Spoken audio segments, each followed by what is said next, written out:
আসসালামু আলাইকুম all student. তোমাদের মাঝে আজকে আবার উপস্থিত হলাম। আমরা গত পর্বে আলোচনা করেছিলাম প্রেজেন্ট কন্টিনিউয়াস টেন্স সম্পর্কে।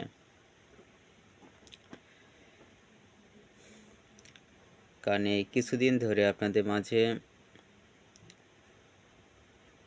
টেন্স সম্পর্কিত বিষয় নিয়ে আলোচনা করছি। গত পর্বে আলোচনা করেছিলাম প্রেজেন্ট কন্টিনিউয়াস টেন্স সম্পর্কে এবং বলেছিলাম আগামী পর্বের যে ভিডিওটি নিয়ে আসবে সেখানে প্রেজেন্ট পারফেক্ট টেন্স সম্পর্কে আলোচনা করব। সেই বিষয় নিয়েই তোমাদের মাঝে আজকে উপস্থিত। আজকে টপিক প্রেজেন্ট পারফেক্ট টেন্স সম্পর্কে আলোচনা করব।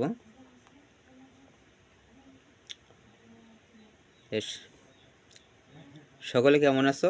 আশা করি সকলেই ভালো আছো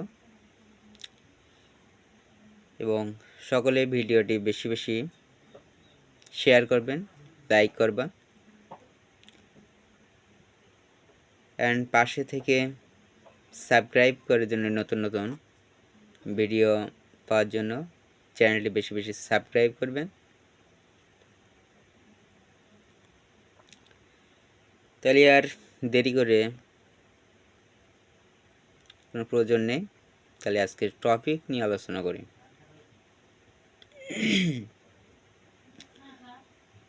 আজকের বিষয় প্রেজেন্ট পারফেক্ট টেন্স সম্পর্কিত আলোচনা করব।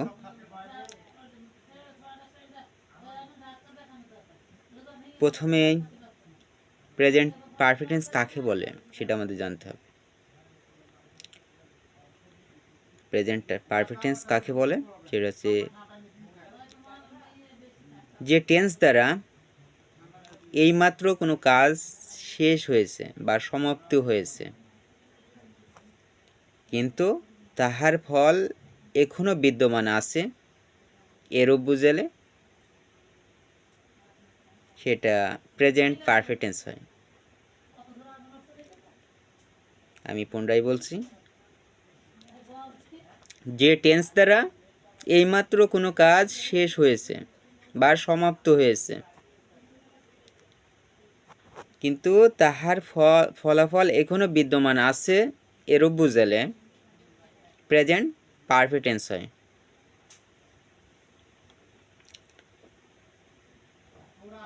আমরা এই প্রেজেন্ট পারফেক্ট টেন্সের চিনিবার উপায় কি?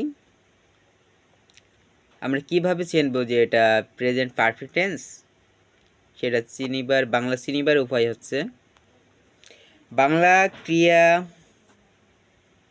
শেষে বা ক্রিয়া বাক্যের শেষে ইয়াসো, ইয়াসি, ইয়াসে, ইয়াসেন, ইয়েসে, ইয়েসি, ইয়াসে, ইয়েসেন এদের যে কোনো একটি বাক্য যোগ হয়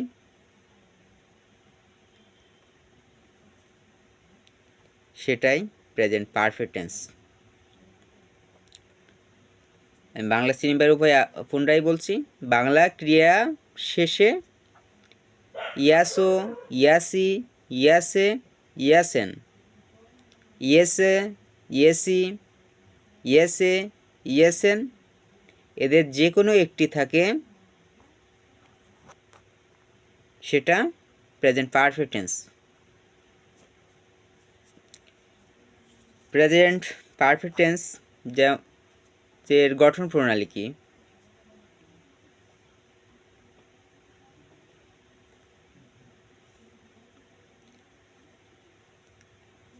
গঠন প্রণালী আগে একটা আমরা উদাহরণ দিই, তাহলে বোঝার সুবিধার্থে ভালোভাবে বুঝতে পারবো আমরা। আমি ভাত খেয়েছি।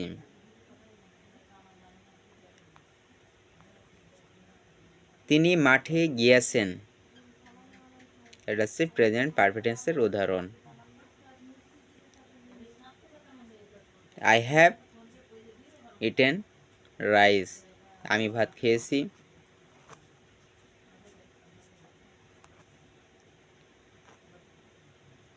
He has gone to field, সে মাঠে গিয়েছে। এখন আসি প্রেজেন্ট পারফেক্ট টেন্সের গঠন প্রণালী কি আমরা সেটা জানতে হবে। প্রেজেন্ট পারফেক্ট টেন্সের গঠন প্রণালী হচ্ছে subject plus have has, subject plus have has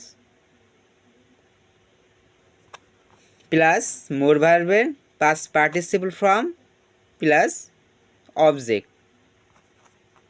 গঠন প্রণালী পুনরায় আমি বলছি, subject plus have has plus মূল ভার্বের past participle form plus object. For example, I have done the work, আমি কাজটি করিয়াছি। I have done the work. বিস্তারিত দ্রব্যষ্ট হি, শি, ইট ও অন্যান্য সব সিঙ্গুলার নাম্বার যুক্ত। কি বললাম? হি, শি, ইট ও অন্য সব সিঙ্গুলার নাম্বার যুক্ত থার্ড পারসন এরপরে ভার্ব হ্যাজ বসে। হি, শি, ইট অন্য সব সিঙ্গুলার নাম্বারের যুক্ত থার্ড পারসনের পরে ভার্ব হ্যাজ বসবে এবং subject I, we, you, they ও প্লুরাল সাবজেক্টের পরে হ্যাভ বসে।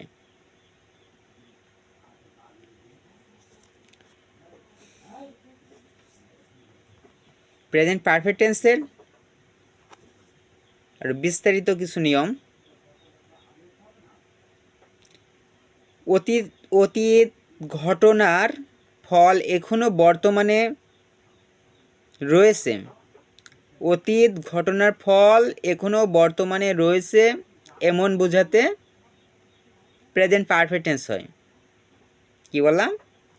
অতীত ঘটনার ফল এখনো বর্তমান রয়েছে এরও বোঝালে প্রেজেন্ট পারফেক্ট টেন্স হয়। এক্ষেত্রে আমরা একটা উদাহরণ দিই। Maulana Bhasani has done a lot the people. Maulana Bhasani has done a lot for the people. Maulana Bhasani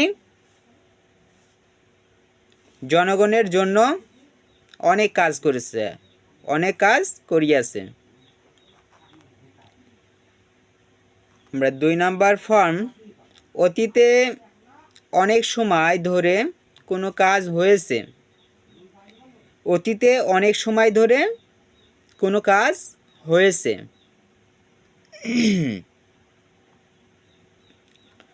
এবং এখনো সে সময়ের সমাপ্তি হয়নি, মানে শেষ হয়নি, এখনো চলছে।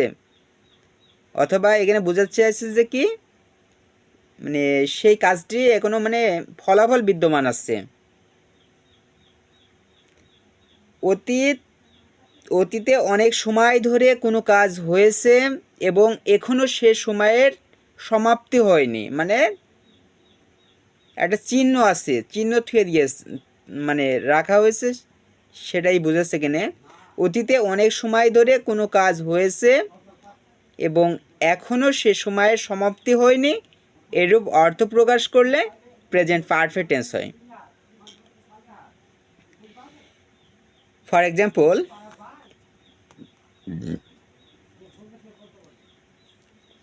they have lived at this house 5 years.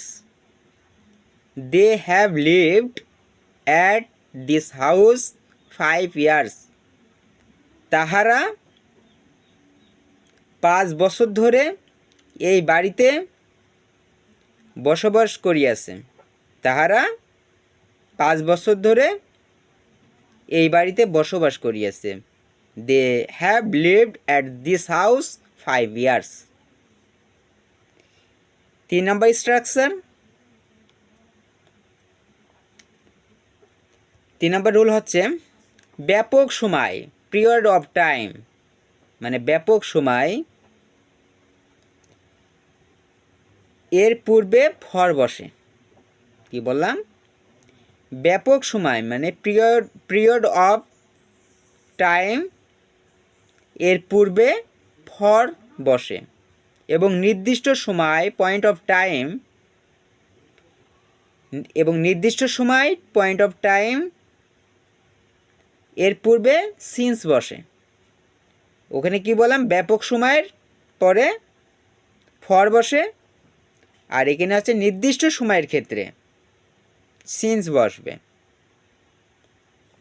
এবং উহাদের পূর্ববর্তী ভার্বের প্রেজেন্ট পারফেক্ট টেন্স হয় এবং উহাদের পূর্ববর্তী ভার্ব প্রেজেন্ট পারফেক্ট টেন্স হবে। For example, he has been ill for 2 hours. He has been ill for 2 hours.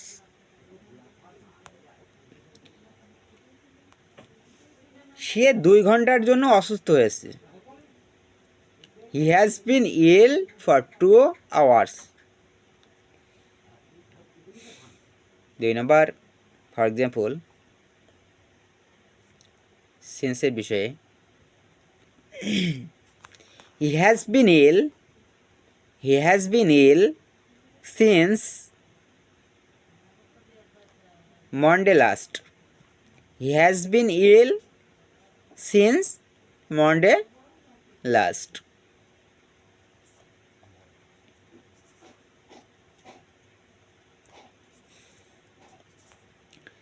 আমরা 4 নম্বর রুলটা দেখব কি বলছে। 4 নম্বর রুল আপনাদের জন্য এখন প্রযোজ্য। 4 নম্বর রুল হচ্ছে কোনো সেন্টেন্সে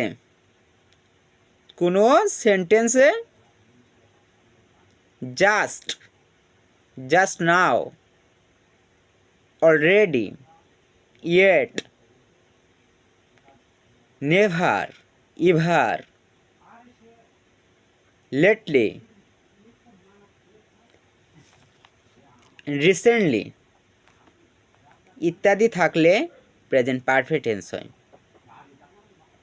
আমি পুনরায় আবার বলছি, এই বিশেষ কয়েকটি ওয়ার্ড থাকলে সেন্টেন্সে সেটা প্রেজেন্ট পারফেক্ট টেন্স হবে। যেমন কোনো সেন্টেন্সে, কোনো বাক্যে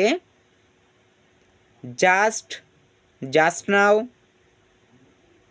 already, yet, never, ever, lately, recently ইত্যাদি থাকলে প্রেজেন্ট পারফেক্ট টেন্স হয়। আমি পুনরায় বলছি বিষয়টি, কোনো সেন্টেন্সে just now, already, yet, never, ever, lately, recently ইত্যাদি থাকলে প্রেজেন্ট পারফেক্ট টেন্স হয়। আমরা কোনো সেন্টেন্সের ভিতর যেতে এইসব বাক্যগুলো দেখি, তাহলে আমরা নির্দ্বিধায় সেটাকে প্রেজেন্ট পারফেক্ট টেন্স বলবো। আশা করি বুঝতে পারছেন। এখন আমরা একটু উদাহরণ প্রয়োগ করি। He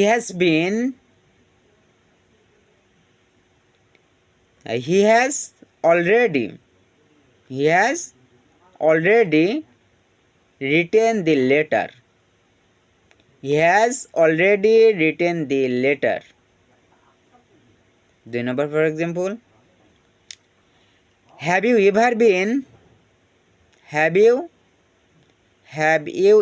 been to Cox's Bazar? Have you ever been to Cox's Bazar? তাহলে এই যে সিন্স, এই যে অলরেডি, জাস্টলি বা yet, never, ever, lately, recently, just now, এসব শব্দগুলো যদি আমরা কোনো সেন্টেন্সে পাই, দেখি, তাহলে সেটি আমরা বুঝে নেব এটি প্রেজেন্ট পারফেক্ট টেন্স হবে। আশা করি সকলে এই বিষয়টা বুঝতে পারছো।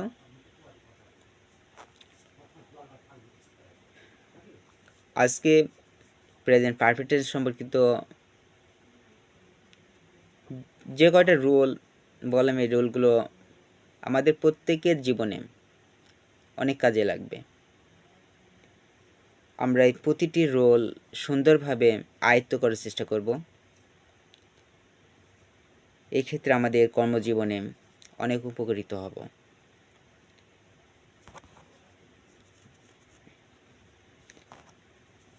আশা করি সকলে অ্যাটেনটিভলি হবেন এবং সুন্দরভাবে স্টাডি করবা।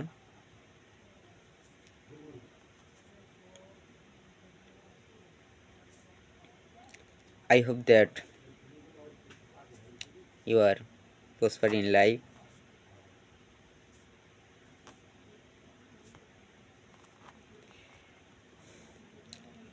আজকে বিষয় এই পর্যায়ে।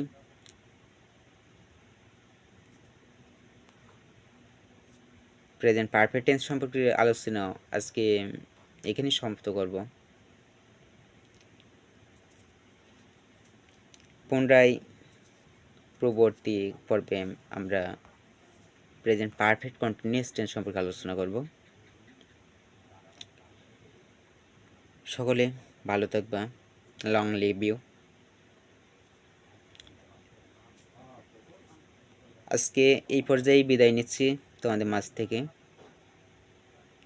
সকলে ভালো থেকো এবং ভিডিওর শেষে আমি পুনরায় বলছি, আমরা চ্যানেলটি নতুন নতুন ভিডিও পেতে সাবস্ক্রাইব করব এবং বেশি বেশি শেয়ার করুন এবং লাইক, আমরা বেশি বেশি শেয়ার লাইক করি এবং অনুরোধ করছি ভিডিওটি অবশ্যই এখনও যারা সাবস্ক্রাইব করেননি ভিডিওটি আমার চ্যানেলে অবশ্যই সাবস্ক্রাইব করবেন এবং সামনে আপনাদের সকলের জন্য নতুন নতুন ভিডিও যেন বানাতে পারি, উৎসাহ উদ্দীপনার জন্য আপনাদেরকে বিশেষ আকর্ষিত করছি, দৃষ্টি আকর্ষণ করছি। সকলে চ্যানেলটি সাবস্ক্রাইব করুন। আজকে এ পর্যায়ে সমাপ্ত করছি। সকলে ভালো থাকো। Take care of the health. আসসালামু আলাইকুম।